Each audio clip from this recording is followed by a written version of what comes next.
Okay, I'm gonna make zucchini bread today, and this has been frozen. I have 2 cups in each. I'm gonna make a double batch. The benefit of freezing actually is that all the liquid has really released. You wanna get down?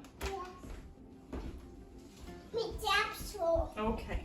A lot of liquid has released from the zucchini, so when I squeeze it, it will come out, and I don't need to worry about salting to pull the liquid out. I'm gonna save this liquid because I feel like I would add it to something. So I'll save it for a few days. Maybe I'll throw it out in the end. But maybe I won't. And then I'll have it. You know what? There's an easier way to do this. Let's just set this up to drain. And then we will go about our day. Okay, you hold that like that. Okay. So the freezer's done all the work of pulling out the water. More.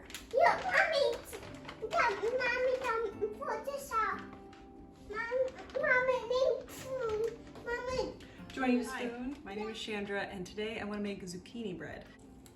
And I was wondering what I might do with this liquid, and I think what I'll do is use it to add to my next loaf of sourdough bread, which I need to make some either today or tomorrow.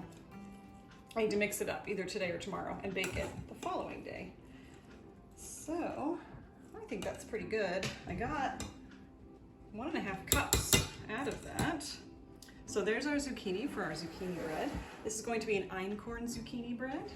I do sometimes keep whole grain einkorn on hand, and I would maybe mill that up and use it for this, but I don't have any right now, so I'm just going to use all-purpose einkorn, which I don't have much. I might have more in my basement. We'll see. Okay, so first I'm going to add my dry ingredients into this bowl. I am doubling this.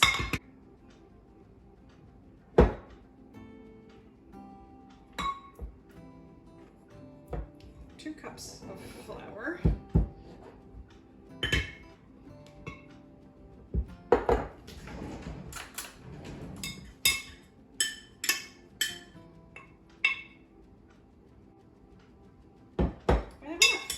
So 2 cups of flour. I often like to use coconut sugar, but today I'm hoping the green of the zucchini shows through. And coconut sugar definitely makes things brown. So I'm gonna use regular sugar. I'm going to do 1.5 cups of sugar and a little bit of molasses. I don't keep brown sugar on hand.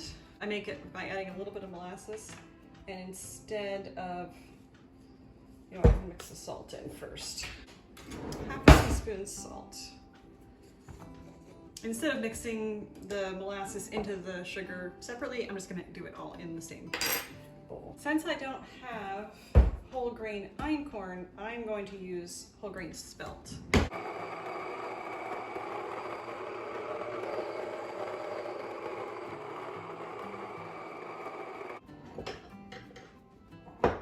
Very fluffy, a little bit warm.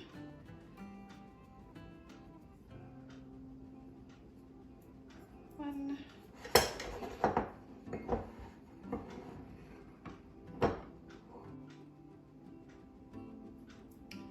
2. Okay, so let's get that mixed in.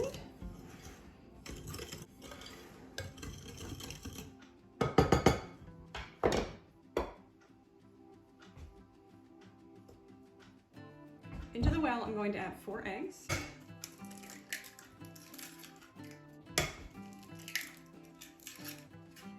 I'm actually going to add 2 eggs, and then I have, I don't know, 3 or 4 egg whites here. I think it's probably about the same as 2 eggs, and I'm going to use these. I don't want them to go bad. And that will do the trick. Our little bit of molasses in lieu of brown sugar, just a tiny bit. A cup and a third of avocado oil.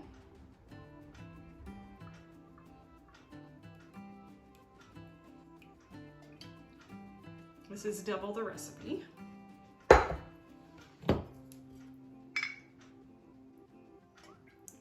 Start whisking that up. And I'm going to add a little bit of starter. There's so many wonderful things about making a quick bread into sourdough. The first being that it is far easier on your digestion. It's pre-digested. That's what sourdough is doing. That's what this starter is doing. It's digesting the flour. It's reducing the gluten content and just making less work for your body. So I am adding, let's say about half a cup, a bit more. It's a kind of a warm day, so this will be enough. The second part that is really nice, if you have a little bit of a busy schedule, I have bits of time where I can do things. So I have 45 minutes, or I did have 45 minutes at the start of this, as Nora is napping. After that, she'll wake up, she will want to nurse, then we will need to go pick up Leo, and I wouldn't be able to mix this and then bake it right away, which is what you need to do with a quick bread typically. However, if I make this rise with my sourdough starter, it does all those healthy things, but also it takes time.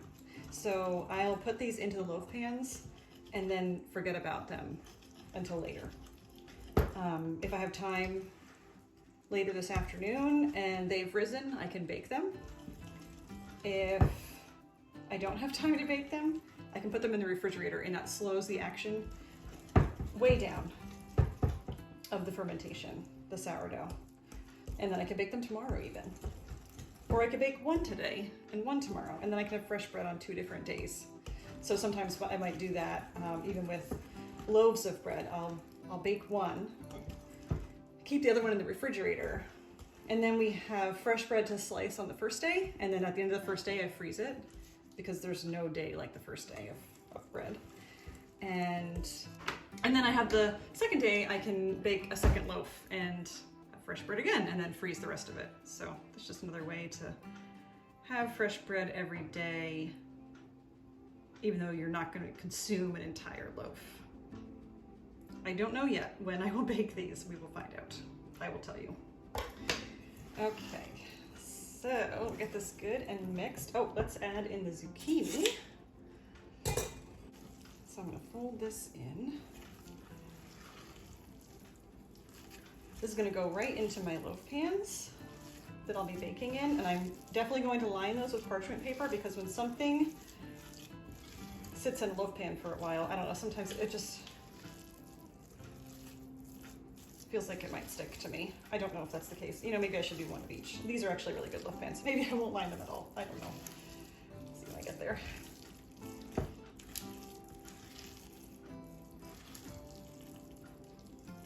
Trying not to overmix. I was getting a little bit vigorous though in the beginning. Okay.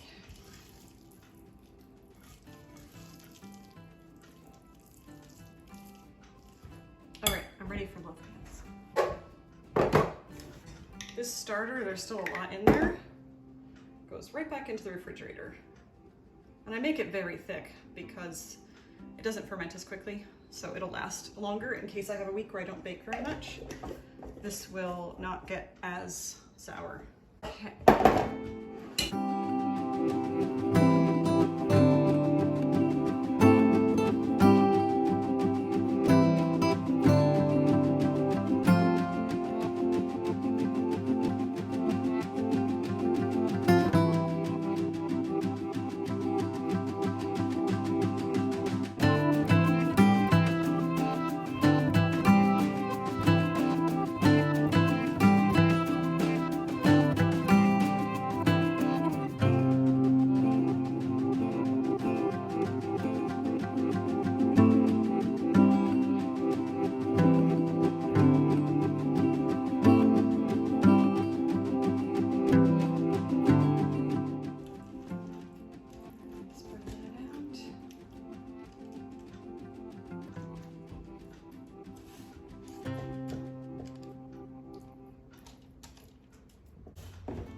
There we go. I'm gonna cover these and let them sit on the counter for who knows how long. And then they will either go into the refrigerator or into the oven.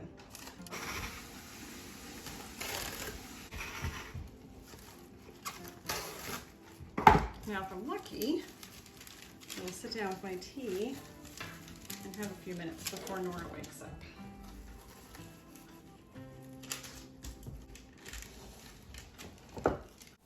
These fermented for 6 hours at room temperature. Then I put them in the refrigerator overnight and took them out again in the morning for a couple more hours. So I would say 7 hours altogether at room temperature plus an overnight. I take one of those hours away when they were coming back up to temperature. So 7 hours and then overnight, but this is very flexible.